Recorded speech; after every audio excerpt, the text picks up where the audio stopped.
Thank you, Madam President.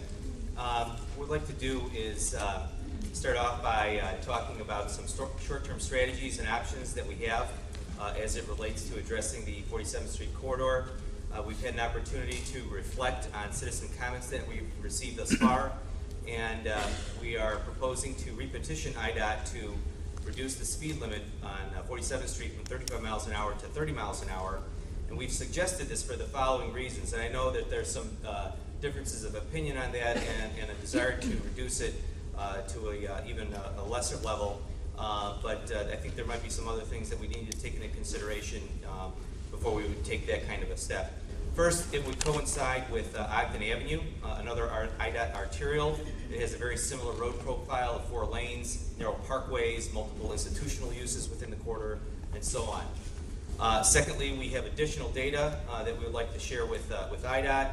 Brainerd and 47th Street continues to be our most accident-prone intersection, and we'll provide IDOT with updated crash data. We also have some other information, speed data and the like, within the corridor that we will correlate and forward on to IDOT. And third one is, and this is kind of key, is that as an unmarked state highway, I'm hopeful that months of traffic study, data collection, and analysis will not be necessary to achieve a quick implementation. I'll talk about jurisdictional issues in just a moment, but the fact that it is a state highway and that it's unmarked, I hope will facilitate a quick resolution. Another key planning consideration is that by reducing the speed from 35 miles an hour to 25 miles an hour, the street classification functionally falls from an arterial street to a residential street. And that's fine if that's what the community desires. If we further reduce the lane configuration from, say, 4 lanes to 3 lanes, what we might create are unintentional consequences, such as congestion on 47th Street itself, and thereby encouraging drivers to cut through adjacent residential side streets. So we just want to bring that to everybody's attention, saying that might not be the best solution. The other thing to consider is that there is a different personality of 47th Street with LaGrange Road as a demarcation line. East of LaGrange Road, the average daily traffic volume is around 12,000 movements per day.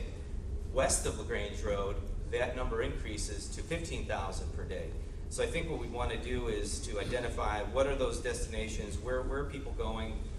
Intuitively, we think that this is probably hospital employee traffic, high school faculty traffic, both north and south campuses, and the like. So we need to study that a little bit further, because if they're not able to, not necessarily them personally, but if traffic can't get through that corridor at a reasonable rate, I'm afraid we would then be sacrificing our adjacent residential neighborhoods.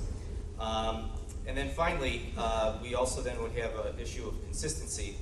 We do have other local collector streets, such as Gilbert Avenue and Brainerd Avenue, which are posted at 30 miles an hour, and so they have long segments without interrupted traffic control devices, and we'd have to make sure that we would be consistent in our application of whatever standards we decide on.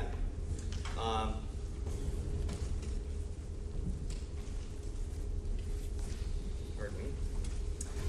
And the other thing is, well, I think that's really it as far as considerations as it relates to the speed limit.